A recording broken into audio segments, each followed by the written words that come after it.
Sir, ಈಗ ಅನುದಾನದ ವಿಚಾರ ಬಹಳ ಚರ್ಚೆ ಆಗ್ತಿದೆ. ಸಿದ್ದರಾಮಯ್ಯ ಕೇಂದ್ರ ಸರ್ಕಾರ ನಮ್ಗೆ ಅನುದಾನ ಕೊಡ್ತಿಲ್ಲ, ಅಕಸ್ಮಾತ್ ನಾನೇನಾದ್ರೂ ಸುಳ್ಳು ಹೇಳಿದ್ರೆ ರಾಜಕೀಯ ನಿವೃತ್ತಿ ಆಗ್ತೀನಿ ಅಂತ ಹೇಳ್ತಾರೆ. ಇನ್ನೇನು ನಿವೃತ್ತಿ ಟೈಮೇ ಅಲ್ವ ಅವ್ರದ್ದು? ನಿವೃತ್ತಿ ಆಗಲೇಬೇಕು, ಜನನೇ ಡಿಸೈಡ್ ಮಾಡಿಬಿಟ್ಟಿದ್ದಾರೆ. ಏನು ಕಳೆದ 7 ತಿಂಗಳಿಂದ ಕರ್ನಾಟಕ ರಾಜ್ಯದಲ್ಲಿ 3 ತಿಂಗಳಕ್ಕೆ ಜನವಿರೋಧಿ ಸರ್ಕಾರ ಅಂತೇಳಿ ಅದು ಅಣೆಪಟ್ಟಿ ಕಟ್ಕೊಂತ ನಾವು ಅಂಕಿಅಂಶಗಳ ಸಮೇತ ಇವರೇನು ಅಲ್ಲಿ ಡ್ರಾಮಾ ಕಂಪ್ನಿ ಟೋಟಲ್ ಟೀಮ್ ಬಂದಿತ್ತು. ನಾವು ಕರ್ನಾಟಕದ ಪರವಾಗಿದ್ದೀರಿ. ಕರ್ನಾಟಕದಲ್ಲಿ ಇವತ್ತೇನು ಡೆವಲಪ್ಮೆಂಟ್ ನಡೀತಾ ಇದೆ ಅದರಲ್ಲಿ 80% ಸೆಂಟ್ರಲ್ ಗೌರ್ಮೆಂಟ್ ದುಡ್ಡು. ಒಂದು ಗ್ರಾಮ ಪಂಚಾಯಿತಿಯಲ್ಲಿ ಒಂದು CC ರಸ್ತೆಯಿಂದ ಹಿಡಿದು ಒಂದು ಮನೆಯಲ್ಲಿ ಕೊಡೋಂಥ ಜಲ್ಜೀವನ್ ಮಿಷನ್ ಇದರಿಂದ ಹಿಡಿದು ಒಂದು ಟಾಯ್ಲೆಟಿಂದ ಹಿಡಿದು ಉಜ್ವಲ ಯೋಜನೆಯಿಂದ ಹಿಡಿದು ಆಯುಷ್ಮಾನ್ ಭಾರತ್ ಕಾರ್ಡಿಂದ ಹಿಡಿದು ಪ್ರತಿಯೊಂದೂ ಇವತ್ತೇನು ಹುಬ್ಳಿ ಟೌನ್ ಡೆವಲಪ್ಮೆಂಟ್ ಆಗಿದೆ ಪ್ರತಿಯೊಂದೂ ಸೆಂಟ್ರಲ್ ಗೌರ್ಮೆಂಟಿಂದನೇ ತಂದಿರ್ತಕ್ಕಂಥದ್ದು ಹಣ. UPA ಸರ್ಕಾರದಲ್ಲಿ ಅವ್ರು ಕೊಟ್ಟಿರ್ತಕ್ಕಂಥದ್ದು ಮನಮೋಹನ್ ಸಿಂಗ್ ಅವರು 10 ವರ್ಷದಲ್ಲಿ 62,000 ಕೋಟಿ. ಸನ್ಮಾನ್ಯ ನರೇಂದ್ರ ಮೋದಿಜಿಯವರು ಪ್ರಧಾನಮಂತ್ರಿ ಆಗಿದ್ದಾದಮೇಲೆ ಅವರು 2,82,000 ಕೋಟಿ ಹಣ ಕೊಟ್ಟಿದ್ದಾರೆ. ಹಂಗಿರ್ತಕ್ಕಂಥ ಸಂದರ್ಭದಲ್ಲಿ ಇವರೇನು ಗ್ಯಾರಂಟಿಗಳು ಅಂತ ಹೇಳ್ಬಿಟ್ಟು ಘೋಷಣೆ ಮಾಡಿದ್ರು, ಆ ಗ್ಯಾರಂಟಿಗಳಿಗೆ ವಾರಂಟಿ ಇಲ್ಲ. ಆ ವಾರಂಟಿ ಇಲ್ಲದೆ ಇರತಕ್ಕಂಥ ಸಂದರ್ಭದಲ್ಲಿ ಯಾವುದೇ ಒಂದು ಹಳ್ಳಿಗಳಲ್ಲಿ ಹೋಗಿ ಅವರು ಈ 5 ಯೋಜನೆಗಳನ್ನು ಎಷ್ಟು ಜನಕ್ಕೆ ಬಂದಿದೆ ಅಂತ ಕೇಳಿದಾಗ ಒಂದು 5% ಜನಕ್ಕೂ ಬಂದಿಲ್ಲ. ಆಗಿರ್ತಕ್ಕಂಥ ಸಂದರ್ಭದಲ್ಲಿ ಎಲ್ಲೋ ನಮಗೆ ಇದು ತೊಂದರೆ ಆಗ್ತಾ ಇದೆ. ಒಂದು ಅಕ್ಕಿ ಕೊಟ್ಟಿಲ್ಲ ಆದ್ರೂ ಅದು ಮೋದಿ ಅಂತ ಹೇಳ್ತಾರೆ, ಇವ್ರ ಮನೇಲಿ ನಲ್ಲಿಯಲ್ಲಿ ನೀರು ಬಂದಿಲ್ಲ ಆದ್ರೂ ಮೋದಿ ಅಂತ ಹೇಳ್ತಾರೆ. ಈ ಲೆಕ್ಕಾಚಾರದಲ್ಲಿ ಬರಗಾಲದಲ್ಲೂ ನಮ್ಮಲ್ಲಿ ಹಿಂದೆ ಯಡಿಯೂರಪ್ಪ ಸಾಹೇಬರು ಇರ್ಬೋದು, ಬೇರೆ ನಮ್ಮಲ್ಲಿ ಇರ್ತಕ್ಕಂಥ ಕುಮಾರಸ್ವಾಮಿ ಅವರು ಇರ್ಬೋದು, ಇವರೆಲ್ಲ ಮುಖ್ಯಮಂತ್ರಿಗಳಾಗಿದ್ದಾಗ ಬರ ಅಧ್ಯಯನಕ್ಕೆ ಹೋದಂಥ ಸಂದರ್ಭದಲ್ಲಿ ನಾವು ಕರ್ನಾಟಕದಿಂದ ಏನು ಶೇರ್ ಕೊಡಬೇಕು ಅದನ್ನು ಜನರು ಕೊಟ್ಟಿರ್ತಕ್ಕಂಥದ್ದು ನಾವು ನೋಡಿದ್ರಿ. 100 ಕೋಟಿನೂ ಹಣ ಕೊಟ್ಟಿಲ್ಲ ಇವರು.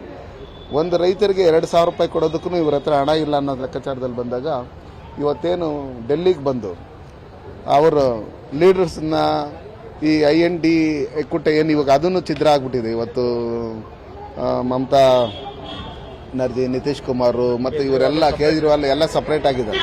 ಹಂಗಿರ್ತಕ್ಕಂಥ ಸಂದರ್ಭದಲ್ಲಿ ಏನು ಅಳಿವಿನಂಚಿನಲ್ಲಿದೆ ಕಾಂಗ್ರೆಸ್ಸು.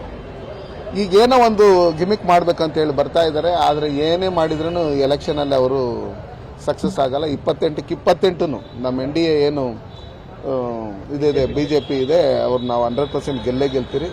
ಇವರು ಒಂದು ಕಮ್ಯುನಿಟಿಗೆ 10,000 ಕೋಟಿ ಕೊಡ್ತೀರಿ ಅನ್ನೋ ಲೆಕ್ಕಾಚಾರದಲ್ಲಿ ಹೇಳೋಂಥ ಸಂದರ್ಭದಲ್ಲಿ ಈ ರಾಜ್ಯದಲ್ಲಿ ಎಷ್ಟು ಕಮ್ಯುನಿಟಿ ಇದೆ, ಮುಸ್ಲಿಮ್ಸ್ ಇರ್ಬೋದು, ಗೌಡ ಇರ್ಬೋದು, ಲಿಂಗಾಯತ್ ಇರ್ಬೋದು, ಕುರುಬ ಇರ್ಬೋದು, SC ಇರ್ಬೋದು, ST ಇರ್ಬೋದು, ನಾಯ್ಡುಸ್ ಇರ್ಬೋದು, ಪ್ರತಿಯೊಬ್ಬರೂ ಇದ್ದಾರೆ. ಇವರಿಗೆಲ್ಲ ಎಷ್ಟು ಕೋಟಿ ಕೊಡ್ತಾರೆ? ಇವ್ರ ಹತ್ರ ಹಣ ಇಲ್ಲದೆ ಯಾಕೆ ಈ ಥರ ಎಲ್ಲ ಇದು ಮಾಡ್ತಾರೆ?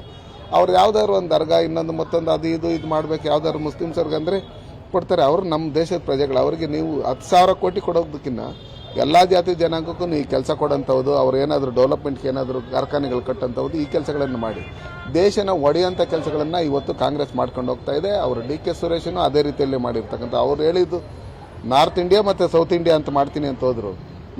ನಮ್ಮ ತೆರಿಗೆ ನಮ್ಮ ಹಕ್ಕು ಅನ್ನೋ ಲೆಕ್ಕಾಚಾರದಲ್ಲಿ ಬಂದಾಗ ಇಡೀ ದೇಶದವ್ರದ್ದು ಹಕ್ಕಿದೆ. ಅದರಲ್ಲೇನು ಬೆಂಗಳೂರವರೆಲ್ಲ ಬೆಂಗಳೂರೇ ಡೆವಲಪ್ಮೆಂಟ್ ಆಗಬೇಕು, ಬೇರೆ ಕಡೆ ಹೋಗ್ಕೊಡ್ದು ಅಡ ಅನ್ನೋ ಲೆಕ್ಕಾಚಾರದಲ್ಲಿ ಬಂದಾಗ ಬೇರೆ ಕಡೆ ಅವ್ರು ಏನು ಮಾಡ್ತಾರೆ? ಹಂಗಿರ್ತಕ್ಕಂಥ ಸಂದರ್ಭದಲ್ಲಿ ಈ ದೇಶದಲ್ಲಿರ್ತಕ್ಕಂಥ ಒಂದು ಸೈನಿಕರು ಇರ್ಬೋದು, ಒಂದು ಟ್ರೈನ್ ಇರ್ಬೋದು, ಇನ್ನೊಂದು ಮತ್ತೊಂದು ಪ್ರತಿಯೊಂದಕ್ಕೂ ಈ ದೇಶದಲ್ಲಿರ್ತಕ್ಕಂಥ ತೆರಿಗೆ ಕಟ್ಟಂಥದ್ದು GST ಹಣನೇ ಬಳಕೆ ಆಗೋಂಥದ್ದು. ಸಿದ್ದರಾಮಯ್ಯನವರೇನು ಮನೆಯಿಂದ ತಂದೇನು ಹಣ ಏನು ಖರ್ಚು ಮಾಡಿಲ್ಲ. ಇವತ್ತು ಸನ್ಮಾನ್ಯ ನರೇಂದ್ರ ಮೋದಿಜಿಯವರು ಕರ್ನಾಟಕದ ಪರವಾಗಿದ್ದಾರೆ. ಇವತ್ತು ವಂದೇ ಭಾರತ್ ಟ್ರೈನ್ ಇರ್ಬೋದು, ಹುಬ್ಳಿ ರೈಲ್ವೆ ಸ್ಟೇಷನ್ ಇರ್ಬೋದು, ನಮ್ಮ ವಿಮಾನ ನಿಲ್ದಾಣಗಳಿರ್ಬೋದು, ಪ್ರತಿಯೊಂದು ಡೆವಲಪ್ಮೆಂಟ್ ಮಾಡಿರ್ತಕ್ಕಂಥ ಸನ್ಮಾನ್ಯ ನರೇಂದ್ರ ಮೋದಿಯವರು BJP ಸರ್ಕಾರದಲ್ಲೇ. ಹಂಗಿರ್ತಕ್ಕಂಥ ಸಂದರ್ಭದಲ್ಲಿ ಸಿದ್ದರಾಮಯ್ಯನವರು ಏನೇ ಹೇಳಿದ್ರು ಆ ರಾಜಕೀಯವಾಗಿ ಏನೋ ಗೂಬೆ ಕೊಲಿಸ್ಬೇಕು ಆ ನಿಟ್ಟಿನಲ್ಲಿ ಹೇಳ್ತಾ ಇದ್ದಾರೆ. ಅದಕ್ಕೋಸ್ಕರ ಅದು ಏನೇ ಹೇಳಿದ್ರಿ ಇವತ್ತು ಜನ ಅವರು ಕವಡೆ ಕಾಸ್ಗೂ ಕಿಮ್ಮತ್ತಿಲ್ಲ ಅನ್ನೋ ಲೆಕ್ಕಾಚಾರದ ಜನ ತೀರ್ಮಾನ ಮಾಡಿರೋದ್ರಿಂದ ಮುಂದಿನ ದಿನಗಳಲ್ಲಿ ಸಿದ್ದರಾಮಯ್ಯನವರು ಚುನಾವಣೆ ಬರಲಿ, ಅವ್ರ ಊರಿಗೆ ಬರಲಿ ಅಂತ ಜನ ಕಾಯ್ತಾ ಇದ್ದಾರೆ. ಇವತ್ತು ಯುವಕರು ನಮ್ಮಲ್ಲಿ ವಿದ್ಯಾವಂತ ಏನು ನಿರುದ್ಯೋಗಿಗಳಿದ್ದಾರೆ ಅವ್ರಿಗೆ 3,000 ರೂಪಾಯಿ ಸಹಾಯಧನ ಕೊಡ್ತೀರಿ ಅಂತೇಳಿ. ಶಾಸಕರಿಗೂ ಅನುದಾನ ಬಂದಿಲ್ಲ ಇದುವರೆಗೂ. ಇವತ್ತು ಅದೇ ನಾನು ಹೇಳ್ತಾ ಇದ್ದೀನಲ್ಲ, ಇವತ್ತು 2 ಕೋಟಿ ರೂಪಾಯಿ ಅವರು MLAಗಳಿಗೆ ಹಣ ಕೊಡೋದಕ್ಕೆ ಅವ್ರ ಹತ್ರ ಇಲ್ಲ. ಅವ್ರದೇ ಪಕ್ಷದ ಮಾಜಿ ಸಚಿವರಾದಂಥ ಶಿವರಾಮ್ ಅವರು 80% ಸರ್ಕಾರ ಇದು ಭ್ರಷ್ಟಾಚಾರದಲ್ಲಿ ಮುಳುಗಿದೆ ಅಂತ ಹೇಳ್ತಕ್ಕಂಥ ಸಂದರ್ಭದಲ್ಲಿ ನಮ್ಮಲ್ಲೇನು ಯಡಿಯೂರಪ್ಪ ಅವರು ಮತ್ತು ಬೊಮ್ಮಾಯಿರವರು ಇದ್ದಂಥ ಸಂದರ್ಭದಲ್ಲಿ ಅನುದಾನ ಬಿಡುಗಡೆ ಮಾಡಿದ್ರಿ, ಅದೇ ಅನುದಾನ ತಗೊಂಡು ನಾವೇನು ಹಿಂದೆ ಗುದ್ಲಿ ಪೂಜೆಗಳು ಮಾಡಿದ್ರಿ, ಇವರು ಯಾರು ಶಾಸಕರಿದ್ದಾರೆ, ಮಂತ್ರಿಗಳಿದ್ದಾರೆ, ಅವ್ರ ಕಾರ್ ಡಿಕ್ಕಿಯಲ್ಲಿ ಒಂದು ಗಡಾರಿ, ಒಂದು ಚೆನಕೆ, ಒಂದು ಜೋಪಲ್ಲೊಂದು ಕತ್ರಿ ಇಟ್ಕೊಂಡು ನಾವು ಕೊಟ್ಟಿರ್ತಕ್ಕಂಥ BJP ಸರ್ಕಾರದಲ್ಲಿ ಕೊಟ್ಟಿರ್ತಕ್ಕಂಥ ಹಣನ ಏನಿದೆ ಕೆಲಸಗಳು, ಗುದ್ಲಿ ಪೂಜೆ, ಉದ್ಘಾಟನೆ ಮತ್ತು ಶಂಕುಸ್ಥಾಪನೆಗಳಾಗಿದೆ, ಅದಕ್ಕೆ ಮತ್ತೆ ಇನ್ನೊಂದ್ಸಲಿ ಹೋಗಿ ಪೂಜೆ ಮಾಡೋಂಥ ಕೆಲಸಗಳನ್ನು ಮಾಡ್ತಾ ಇದ್ದಾರೆ. ಆಗಿರ್ತಕ್ಕಂಥ ಸಂದರ್ಭದಲ್ಲಿ ನಮ್ಮಲ್ಲಿ ಸಿದ್ದರಾಮಯ್ಯನವರು ಇವತ್ತು ಕಾಂಗ್ರೆಸ್ನ ಟೋಟಲ್ ಆಗಿ ಅವರೆಲ್ಲ 2-3 ಗುಂಪಾಗಿ ಅವರೇ ಒದ್ದಾಡ್ಕೊಂಡು ಸಾಯ್ತಾ ಇದ್ದಾರೆ. ಹಂಗಿರ್ತಕ್ಕಂಥದ್ದು ತುಂಬ ಸರ್ಕಾರಕ್ಕೂ ವಾರಂಟಿ ಇಲ್ಲ, ಗ್ಯಾರಂಟಿನೂ ಇಲ್ಲ. ನಮ್ಮಲ್ಲಿ ಅವ್ರು ಕೊಟ್ಟಿರ್ತಕ್ಕಂಥ ಗ್ಯಾರಂಟಿಗಳಿಗೂ ವಾರಂಟಿ ಇಲ್ಲ. ಇವತ್ತು ಆ ಬಾಲಕೃಷ್ಣ ಅಂತ ಒಂದು ಶಾಸಕರು ಹೇಳ್ತಾರೆ, ಯಾವ್ಯಾವ ಊರಲ್ಲಿ ನಮ್ಮ ಕೋರ್ಟ್ ಬಿದ್ದಿದೆ ಆ ಊರಿಗೆ ಮಾತ್ರ ಕೆಲಸ ಮಾಡ್ತೀನಿ ಅಂತ ಹೇಳ್ತಾರೆ. ಗ್ಯಾರಂಟಿಗಳು ಬಂದ್ ಆಗ್ತವೆ. ಏನು ಲೋಕಸಭಾ ಚುನಾವಣೆಯಲ್ಲಿ ನಮ್ಮ ಪರವಾಗಿ ಕೆಲಸ ಮಾಡಿಲ್ಲ ಅಂತ ಹೇಳಿದ್ರೆ ನಾವು ಆ ಗ್ಯಾರಂಟಿಗಳನ್ನ ವಾಪಸ್ ತಗೊಂತೀರಿ ಅನ್ನೋ ಲೆಕ್ಕಾಚಾರದಲ್ಲಿ ಜನಗಳಿಗೆ ಬೆದರಿಸೋಂಥ ಕೆಲಸಗಳನ್ನು ಇವರೇನು ಮಾಡ್ತಾ ಇದ್ದಾರೆ. ಅದಕ್ಕೋಸ್ಕರ ಸನ್ಮಾನ್ಯ ನರೇಂದ್ರ ಮೋದಿಯವರು ಕೊಟ್ಟಿರ್ತಕ್ಕಂಥ ಯೋಜನೆಗಳು ಇಡೀ ದೇಶದಲ್ಲಿ ಯಾವುದೇ ಕಾಂಗ್ರೆಸ್, JDS, BJP ಅಂತ ನೋಡಿಲ್ಲ. ಒಂದು ಪ್ರತಿಯೊಂದು ಯೋಜನೆಗಳನ್ನು ಎಲ್ಲ ಜಾತಿ ಜನಾಂಗಕ್ಕೆ ದೇಶದಲ್ಲಿರ್ತಕ್ಕಂಥವ್ರು ನನ್ನ ಕುಟುಂಬ ಅಂತೇಳಿ ಕೊಟ್ಟಿರ್ತಕ್ಕಂಥ ಸಂದರ್ಭದಲ್ಲಿ ಇವತ್ತು ನರೇಂದ್ರ ಮೋದಿಜಿಯವ್ರನ್ನ ಯಾರೇ ಸಿದ್ದರಾಮಯ್ಯನವ್ರು ಅಂಥವ್ರು 10 ಜನ ಬಂದ್ರೂ ಏನು ಮಾಡೋಕ್ಕಾಗಲ್ಲ. ಜನ ಒಪ್ಕೊಂಡಿದ್ದಾರೆ. ನರೇಂದ್ರ ಮೋದಿಯವರೇ 3ನೇ ಬಾರಿ ಈ ದೇಶದ ಪ್ರಧಾನಮಂತ್ರಿ ಆಗಬೇಕು ಅಂತೇಳಿ ಆ ನಿಟ್ಟಲ್ಲಿ ಮುಂದೇನು ಅವರೇ ಆಗ್ತಾರೆ. ಈ ದೇಶಕ್ಕೆ ಸಿದ್ದರಾಮಯ್ಯನವ್ರು ಮನೆಗೆ ಬರಲಿ ಅಂತ ಯಾಕೆ ಕಾಯ್ತಾ ಇದ್ದಾರೆ ಸರ್ ಜನ?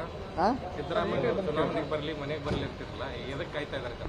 ಆ ಗ್ಯಾರಂಟಿಗಳು ಹೇಳಿದ್ರಲ್ಲ, ಊರಲ್ಲಿ ಇವಾಗ 10% ಅಷ್ಟೇ ಜನಕ್ಕೆ ಕೊಟ್ಟಿರ್ತೀನಿ, 90% ಕೊಟ್ಟಿಲ್ಲ. ಊರಿಗೆ ಹೋದಾಗ ಏನು ಮಾಡ್ತಾರೆ? ಒಂದು ಗ್ರಾಮ ಪಂಚಾಯತಿ ಮೆಂಬರ್ ಅದಕ್ಕಿಂತವನು ಅವನೇನು ಆಶ್ವಾಸನೆ ಕೊಟ್ಟಿದ್ದಂಥ ಸಂದರ್ಭದಲ್ಲಿ ಗ್ರಾಮಗಳಿಗೆ ಹೋದ್ರೆ ಅಲ್ಲಿ ಗೆರಾವ್ ಮಾಡ್ತಾರೆ.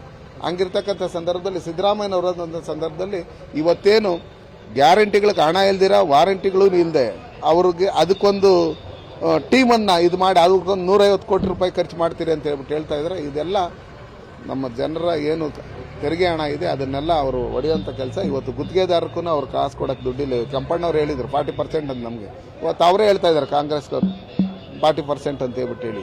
ಇವತ್ತು ಇಲ್ಲಿರ್ತಕ್ಕಂಥ ಗುತ್ತಿಗೆದಾರರ ಹಣ, ಅವ್ರ ಕಮಿಷನ್ ಹಣ ತೆಲಂಗಾಣಕ್ಕೆ ಕಳಿಸ್ತಾ ಇದ್ದಿದ್ದು, ಸಿಕ್ಕಾಕೊಂಡಿದ್ದನ್ನೆಲ್ಲ ನೀವು ನೋಡಿದಿರಿ.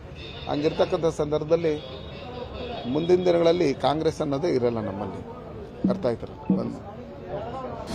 ಅನುಕ್ಷಣದ ಸುದ್ದಿಗಳಿಗಾಗಿ ವಿಸ್ತಾರ ನ್ಯೂಸ್ ಯೂಟ್ಯೂಬ್ ಚಾನೆಲ್ ಸಬ್ಸ್ಕ್ರೈಬ್ ಮಾಡಿ.